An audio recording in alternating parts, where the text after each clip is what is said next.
0.3 is just a few days away, and we're going to be talking about everything that is coming August 29th, which is this Friday. So yes, we will be getting Act 4 in 0.3 for the campaign. This will include 16 new areas as well as 12 new bosses. The map for Act 4 is completely non-linear, so you will be able to go to any of these islands in any order that you would like to, so personal preference. There's also going to be 3 different interludes that are pretty much smaller acts to make up for the fact that there is no Act 5 or 6 at the moment. And in these 3 interludes, there will be about 19 different areas that you can go, as well as 12 new bosses. These interludes are considered temporary progression. They will be removed from the game when they do decide to release Act 5 and 6. So this will be something that we won't have to do forever, but it is a nice change of pace from Cruel difficulty. Speaking of cruel difficulty has been removed for 0.3 and moving forward with the game.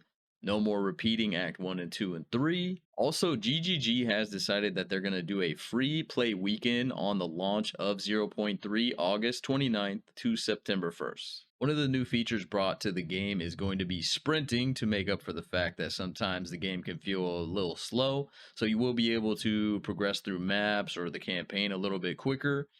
You can use sprint to dodge enemy attacks. You should be faster than most of the enemies in the game. But if you do get hit, it will knock you down and that could lead to your death. There is a ton of changes coming to support gyms. The biggest change of all is the fact that support gyms will no longer be limited to one skill. That means you can stack the same support gym in multiple skills, allowing you to open up your build as well as just build diversity in general. They have also added multiple levels to support gyms to add a little bit of variety as well with these specific support gyms. They are also releasing lineage support gyms. These are going to be like unique support gyms that are definitely going to be a bit more rare. These will most definitely come from fighting some of the harder bosses in the game, like trial bosses, maybe even pinnacle bosses, citadel bosses. There's also a ton of changes coming to skills in the game. They're going to be buffing a lot of skills, even adding elements to specific skills already in the game. For example, they did add a lot of cold damage to specific bow skills. That is just one example. Jonathan does mention that there is even more changes to skills that they do not show in the live reveal. So we'll have to get into the game and see for ourselves. GGG also decided that evasion was a little lackluster, and they did add a new stat to pair really well with evasion, and it's called deflect. Deflect will allow you to take 40% less damage if you do end up deflecting those specific hits. You can deflect every type of damage in the game. Also, deflection can roll on your gear, and it is available in the passive tree as well. Also, you can reach 100% deflection, which will allow you to take 40% less damage taken all the time. Also, speaking of defenses, block and parry have changed a little bit. You can block every hit in the game as well as you can parry every hit in the game, except for the red hits that bosses do. Those are unblockable. Another good change is you'll be able to move faster while you do block and while you do attempt to parry. One of the negatives to this, though, is that block chance was reduced from 75% to 50%, so it will be a little less effective percentage-wise. Talking about accuracy, accuracy got improved at close range. You won't really need to put any points into accuracy when you are at close range for melee. This is going to be a huge change for warrior melee classes. Big W there. Also, minions that do attack no longer have to worry about accuracy either, so your attack minion shouldn't be missing any more hits in 0.3, which is going to be a big buff to minions. For armor, you can roll modifiers that apply a percentage of armor to reduce elemental damage taken, so you can find this on items as well as in the passive tree. Talking about crossbows, there's no more movement penalty while you are reloading now. Also, there's going to be way less slowdown to your movement speed while you're using crossbow skills. Talking about shock, chill, and ignite, these are all ailments that you can inflict on your enemies. The duration was 4 seconds. It is now going to be 8 seconds. So big buff there. Raise Spectre got big improvements. Raising a Spectre is going to cost you less spirit.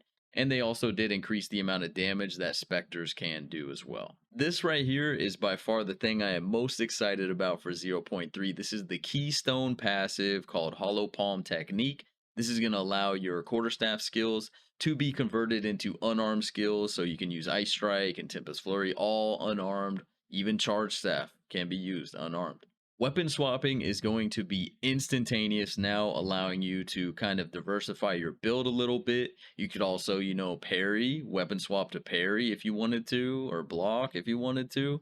This is going to be really good. They've changed so many things with how elements work and combine together. It's just going to feel very fluid in 0.3. Passive tree is getting a ton of love. They're adding a ton of new notables, around 20 per class. Oh, I think over 100 new notables. As you can see right here, the transformation to it is insane. And yeah, it's going to be a lot to learn. They did mention there's a lot of meaningful notables and new passives coming as well. Another thing that I'm really excited about is they're getting rid of restrictions. If you look here, you can see level 90 requires 205 strength to level 90 requiring 150 strength. So they're lowering the requirements for stats all around the board by about 20 to 25%. This is going to open up a lot of build options and gear options. So this is a huge change right here. Really quickly, I just want to let you guys know that I do stream over on Twitch at twitch.tv/ghosted. I would love to see you guys over there for the 0.3 launch. We have an awesome community, and feel free to jump into the chat and let me know you came over from the video.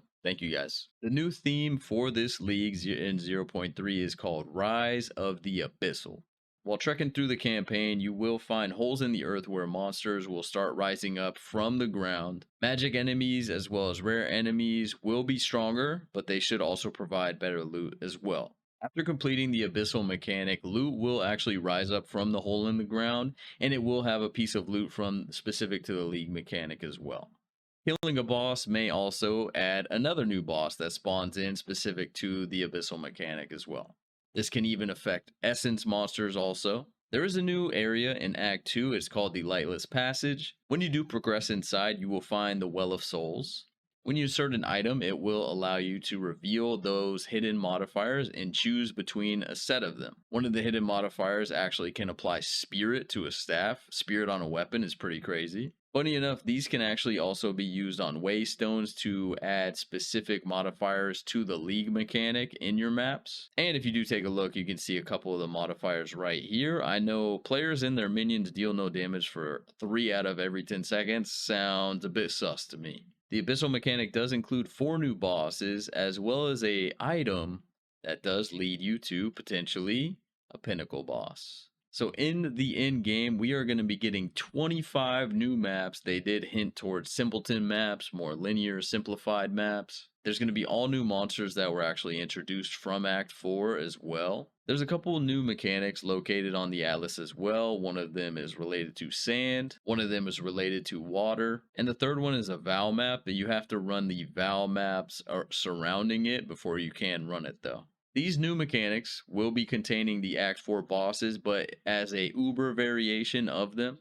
And like we talked about earlier, you will actually be able to earn the lineage supports from these uber bosses as well, which are like unique support gems. For waystones, they actually went back to the Path of Exile 1 method of adding more difficulty to your waystones with currency, and that increasing the rewards that you would receive. As you can see, as they're adding affixes, it's also increasing the pack size, quantity, and rarity, as well as waystone drop chance. For Pinnacle Boss Summoning Mats, they have actually changed it around a little bit. You're going to get these splinters that you then put into the Realm Gate, and depending on which difficulty you want to do, it'll use a certain amount of those splinters. This will allow you to do multiple different difficulties for actual less currency cost. And when you do run these pinnacle bosses and you level up the specific atlas trees devoted to them, this will not increase the difficulty for those pinnacle bosses. This will only increase the difficulty for the maps that you do run. So the Arbiter still does use crisis fragments, but the Arbiter also only has 2 difficulties now. In order to do the second difficulty for the Arbiter, you're going to have to max out your boss atlas tree. And when you max that out and you run Citadel bosses, it's going to drop an evolved version of the Crisis Fragments. For crafting, we're going to talk about a few different kinds of currency. Essences will now function a lot like Regal Orbs do, turning a magic item into a rare item. On top of the lesser and greater essences, they also added a new essence. They added perfect essences, and these are going to function like chaos orbs. They want you to use the lessers earlier on in the game, so that's why they've made them function like regal orbs. All right, so as you can see here, they did add different tiers to the currency. That way, the higher tiers are going to be providing you with higher tier stats when you do apply them to an item. So right here we see them apply the tier 3 transmutation, and it gets 36 cold resistance. You don't have to worry about getting a baby number like 12 or lower than that. The two new tiers will be called Greater Orb and as well as Perfect Orb, and these are for multiple of the currencies in the game, like Exalted and Regals. They did add exceptional items into the game. They do show a normal item here. There's also exceptional rares, exceptional unique items as well, and these can get to 30% quality, and they can have an extra socket added to them. And when you do use a Val Orb on this exceptional item, you see it gets a third socket on a one-handed weapon. There's a couple new omens coming into the game. Omen of the Ancients. This will allow you to apply this to a chance orb to pretty much guarantee that you're going to be getting a unique on that specific item. It does have to match that same item class. And this next one is Omen of Sanctification. I'm going to read this out to you just to make sure that it makes sense. So this makes your next divine orb upgrade a rare item into a sanctified item. When it is sanctified, the item stats are re-rolled between 80% and 120%, which means you could increase the item stats by 20%, all of them, of their values. But again, it's 80 to 120. Once sanctified, though, the item is locked, which means you can't do any more crafting to it. So this is something you would do way later on in the end game. And right there, you can see when they do use this omen, it increases the damage quite a bit and the stats overall. All right, this next one is called Omen of Chaotic Monsters. This is going to allow you to pretty much use a Chaos Orb to re-roll your Waystones and kind of change the modifiers. If you have a ton of negative modifiers, it can kind of adjust them to fit your build better, suit your build better. All right, I'm going to let Mark handle this one. It's finally here. The moment we've all been waiting for. Fully asynchronous trade. You heard the man. Trade is going to be improved quite a bit. So in Act 4, you're going to find this NPC named And. She is going to pretty much be your shop vendor. You're going to want to get a hideout. You can get hideouts from doing maps or through microtransactions. And then when you do get a hideout, Ange will be there to manage your shop or your inventory for sale. So now instead of your premium tab, you will want to upgrade your premium tab into a merchant tab. And then you can use her inventory to put items up for sale. When you put these items up for sale, you're going to be able to run maps, do whatever, and not have to worry about meeting up with somebody to trade. This is so good because when players are offline, you can still go to their hideout and get these items. You don't have to worry about people ignoring you or being offline. It's just going to be a way better improvement to the trade system. Okay, guys, so as I was about to upload my video, GGG actually released a new video on Twitter explaining how you can now search for items that you want to buy in game. So you no longer need to use the third-party website. You can search for items in game. This is going to be available in 0.3. This is amazing. I was actually talking about in my video how you still have to use the trade site.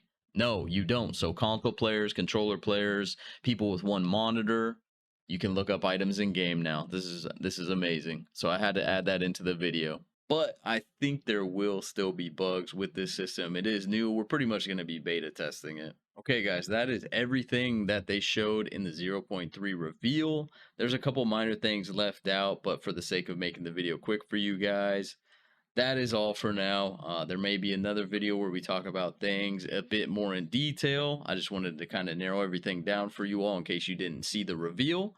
Thank you guys for watching. Hit the like button, hit the subscribe button. I'd appreciate it a ton. We're trying to grow the stream. We're trying to grow the YouTube channel, and it would mean a ton. I really do appreciate it, and I'll see you in the next one. See you guys.